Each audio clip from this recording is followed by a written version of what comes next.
لہو سے جن کے چمن میں آئی تھی شادابی، آج انہی کی یاد آئی ہے بہت ایام کے بعد۔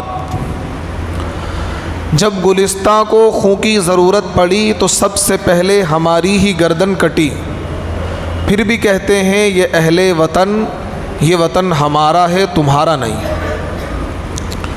حاضرین مجلس، نوجوان دوستوں اور بزرگوں، آج 15 اگست 2025 ہے۔ ٹھیک آج سے 79 سال پہلے 15 اگست 1947 کو ہمارا یہ ملک انگریز جیسی ناپاک قوم سے آزاد ہوا تھا۔ برٹن کے انگریزوں کا اس ملک پر 1857 سے لے کر 1947 تک 90 سال تک راج رہا۔ حالانکہ وہ راج تو اس سے پہلے سے کر رہے تھے، لیکن مکمل طور پر، اعلانیہ طور پر جو انہوں نے اپنی حکومت کا اعلان کیا تھا وہ 1857 میں کیا تھا۔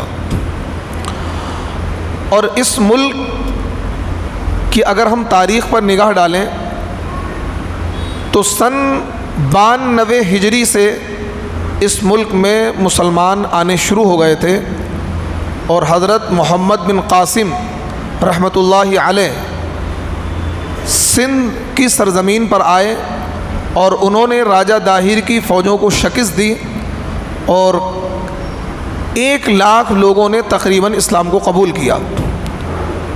تو اس ملک میں مسلمانوں کی آمد اللہ کے نبی صلی اللہ علیہ وسلم کے زمانے کے بعد سے ہی شروع ہو گئی تھی، لیکن باقاعدہ طور پر حکومت اس ملک میں جو مسلمانوں نے کی ہے وہ 1000 سال سے بھی زیادہ ہے۔